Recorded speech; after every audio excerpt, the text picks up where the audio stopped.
Food isn't going anywhere. Investing in companies that drive global food trade makes sense intuitively. One of the leaders in this space, Daniels Midland, or ADM, is trading at 52-week lows with a yield of 4.44%, a record yield. As one of the stocks in our 30 stock dividend growth portfolio, we want to see if ADM represents value or a value trap. Today we'll show you how we evaluate a dividend champion we're worried about. Is ADM a buy or a buy? Let's start with the biggest red flag that champions throw off before they crash and burn: an abnormally high yield. So the top chart here shows the stock price of Daniels Midland over time, and the bottom chart shows the dividend yield. As you can see, it's hit a record high, and increasing yield happens for one of two reasons: either the stock price falls or the dividend increases. In this case, both have been contributing to this record high yield. Now, that decline in price is largely related to an SEC investigation that we're going to touch on. But when we look at dividend growth for Daniels Midland, we see that it's averaged around 7%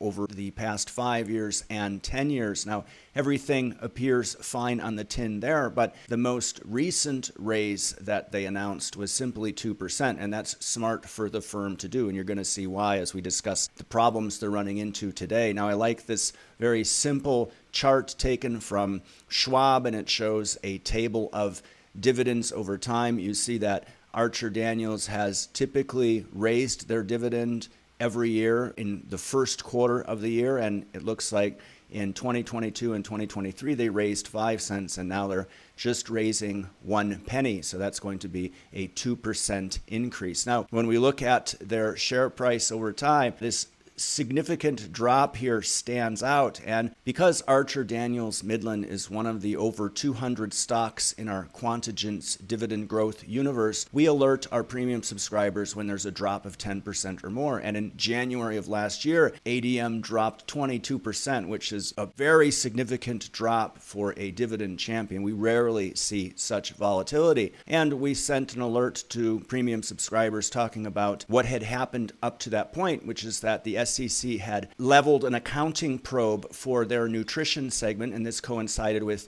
some internal investigations that were happening. And they had revised their earnings per share for 2024 down to $6.90. Now, some questions that we'd have: did they hit that estimate?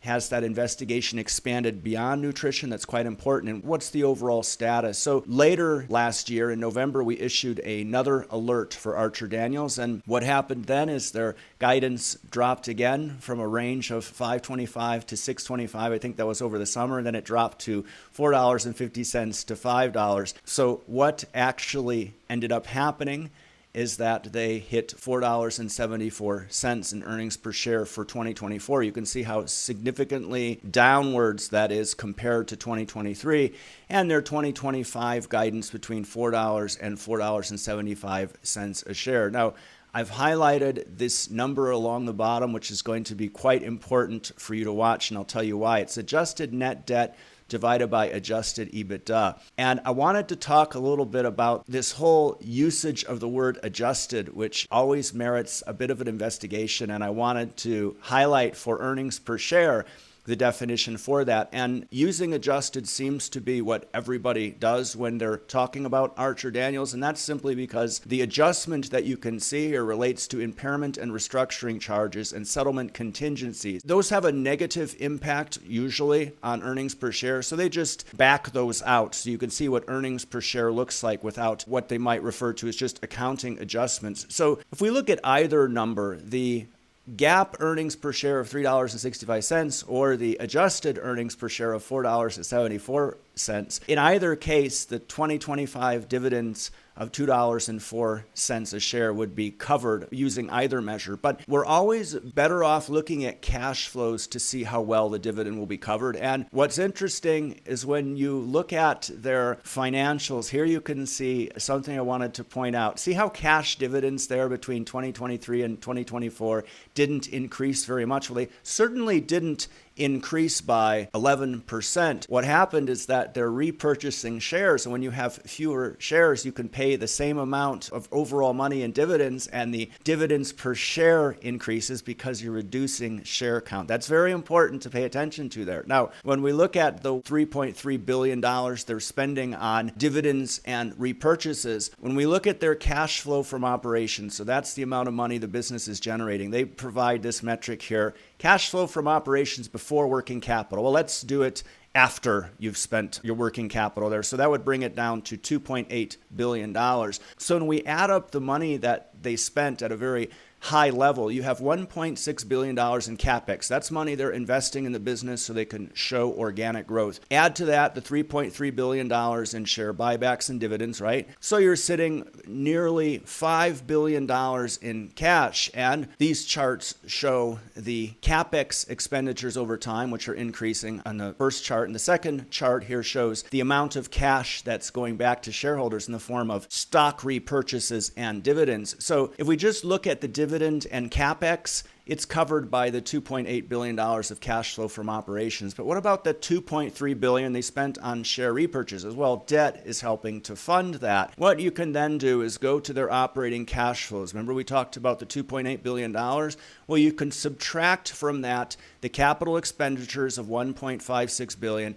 That brings you to free cash flow. So whenever we're looking at a dividend champion we're concerned about, we always distill it down to free cash flow and then compare that to the dividend that's being paid out. And here you can see we've done that for the past 5 years. And most recently, their free cash flow of $1.2 billion was enough to cover the roughly $1 billion in dividends that they paid. But you can see that free cash flow trend moving downwards. That's a concern. So one of the sources we can go to for some ground truth information would be credit rating agencies like Fitch. And as we've looked at for previous fallen champions, credit rating agencies are often the canary in the coal mine for problems. And they can be a leading indicator for fallen champions. And if anything, their commentary is very competent and concise. And Fitch is one of the major rating agencies out there, and they have what's called these outlooks. And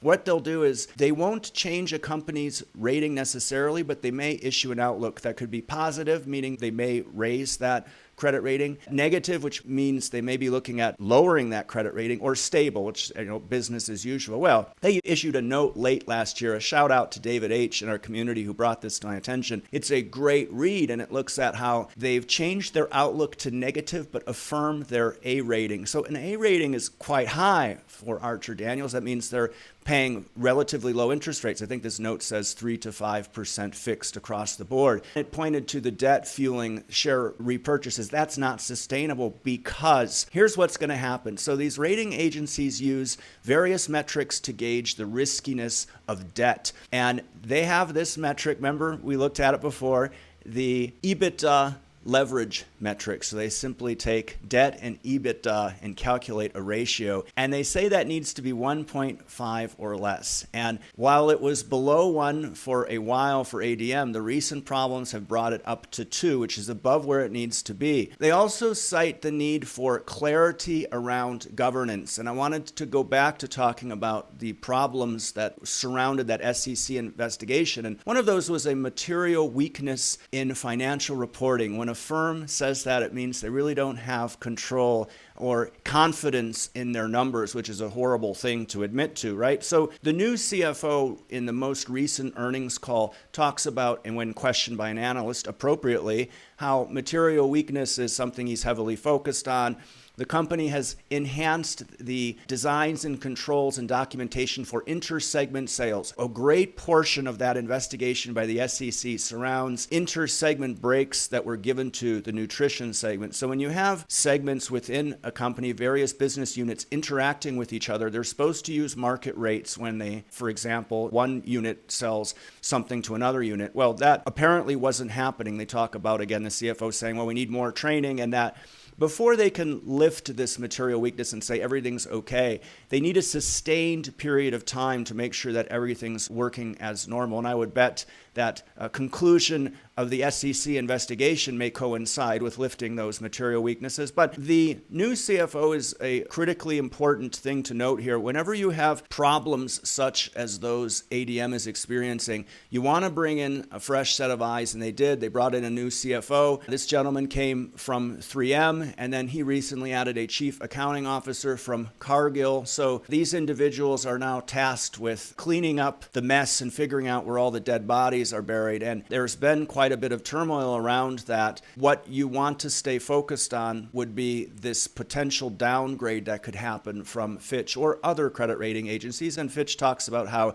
financial impact related to internal control weaknesses or governmental probes could lead them to downgrade ADM's credit rating. Indeed. So I think the former is less of a concern, since you want to pull the Band-Aid off in one go. So one would reckon that they've gone through and scrutinized everything, this external individual, because his ass is on the line, CYA, right? So perhaps internal control weaknesses have been rectified, but then the governmental probe is outstanding. We'll talk about that. Now, they also refer to EBITDA compression or meaningfully higher debt levels. Again, going back to that EBITDA leverage ratio that they're using. We'll show you how to calculate that in a second. And they talk about prolonged disruptive trade policies, the new administration, macro environment conditions that perhaps relates to corn. We'll talk about that. But a sustained EBITDA leverage number above 1.5 is going to be a concern. They also talk about a lack of free cash flow generation lasting over 2 years. Going back to that look we did at free cash flows. Now, when it comes to this debt to EBITDA ratio, it's easy to calculate. You just go look at their long-term debt, which is around $8.2 billion, what it was in 2023, what it was last year. So adjusted EBITDA in 2024 was $4.476 billion. So you can just do the math there. It comes out to 1.84. So ADM needs to see EBITDA rise to $5.5 billion, or about $1 billion rise, in order to reduce the likelihood that the credit ratings agency is going to downgrade their debt. And the most recent earnings call talks about a company's targeted actions for $500 to $700 million in cost savings over the next 3 to 5 years. So if you can't make it up, there's two ways you can increase EBITDA. It's either by increasing revenues or decreasing costs, and clearly they're going after decreasing costs. And their earnings per share estimates, obviously, for next year aren't that great. They cite weaker market fundamentals, ongoing biofuel and trade policy uncertainty. You look at what Fitch says, something similar, expanding commodity supplies, renewable diesel regulatory uncertainty. Going back to the Trump administration, I think biodiesel makes up 10% of the petrol that's served up to Americans. But perhaps the biggest catalyst for the recent share price drop is going to be that SEC criminal investigation that really needs some closure. This piece by Reuters, I suggest you go read it. Just Google it. If you're a paying subscriber, send us an email. We'll send you the link. It's titled "Internal Transactions at Food Giant ADM Spark a Sprawling Criminal Probe." I read this, and it's quite scary, frankly. It's unclear, though, whether the criminal investigation is going to lead to charges or what those might result in. Typically, it's fines, so it may be a large fine that gets levied. But this inquiry has not accused the company of anything wrongdoing yet, and they're unsure, Reuters says, about the new administration and how that might impact this investigation. But since May, a federal jury has summoned more than 36 current and former ADM employees to Manhattan to testify, along with requests for documentation. The FBI is involved. It looks really messy. Now, when it comes to the overall impact to the company when it relates to this investigation, remember that ADM's conducting their own internal investigation and the SEC is conducting their investigation. You don't know how much they're working together, but here's a look at, from the Reuters piece, the revised earnings for the nutrition division, which was under heavy scrutiny, and it just really isn't really that big of a deal when you look at it from that perspective. So we need to see the firm lift their material weaknesses, and we need to see the SEC have some sort of a conclusion, whether that's a fine or whatever it results in. We need to see an outcome. Now, there's one other problem that was raised by one of the members of our community on Discord. This piece here, it's excellent, how Kennedy's war on corn syrup brings a health crusade to Trump country. And there's some corn syrup problems. So what's happening is that subsidies for corn make the byproduct corn syrup much cheaper for manufacturers who put it in everything. Kennedy, who may be the health secretary, has said that he wants to reduce the usage of corn syrup, things like taking processed foods out of school lunch programs. It's probably a good thing, frankly. Labeling sugary processed food and drink is unhealthy, and to restrict advertising of such products, I think if you're Pepsi or Coca-Cola, you're really going to be sweating that. But there's also Trump's administration threatening tariffs on U.S. corn markets for China and Mexico. Of course, an attack on corn syrup would only worsen a bad situation. You also have problems with corn in general. So the corn economy right now is in a precarious state. You have corn harvest setting records, but demand's not keeping up, especially as Brazil increases their competitiveness. That's sent the price of corn plunging, and of course ADM takes the brunt of that. I tried to figure out how much exposure they have to corn, and according to this information by Statista, 12% of ADM's revenues came from corn in 2023. So perhaps not that big of an impact, but if you put all these things together, it really could be the perfect storm for this company. So let's say, worst case scenario, ADM was a house of cards built upon a web of lies and regulatory risks decimate the company's prospects. Well, the dividend would probably get cut. That's when we would exit our position, presumably at a heavy loss at that point, because we only sell dividend growth firms when they stop increasing their dividend. And the maximum amount of damage that we would take from that would be about 3.33% of that portfolio. So this is one of the benefits of being heavily diversified. So we can really continue to sleep well at night regardless of what happens. Now, things you want to watch for: management needs to officially mark the end of those material weakness warnings. We need the SEC to have some sort of conclusion in that investigation, which could potentially drag out for a long time. That EBITDA to debt ratio needs to come down to 1.5. So either EBITDA needs to increase or debt needs to fall. We need some visibility into this corn syrup is bad threat and or tariffs that the Trump administration could levy. We really need the dust to settle, frankly, around the new administration. So we're going to be holding off on adding shares of ADM until the SEC investigation and material weaknesses are cleaned up. As I said, we'd only ever sell or exit a stock for one reason, a dividend growth stock, and that is that they stop increasing their dividend. So when we look at past fallen champions, we can learn something. I'm going to put up this piece we did on a handful of fallen champions, analyzing what happened. This can certainly help provide some clarity around what's happening right now with ADM. Give that a watch. Thanks so much for taking the time to watch this video today.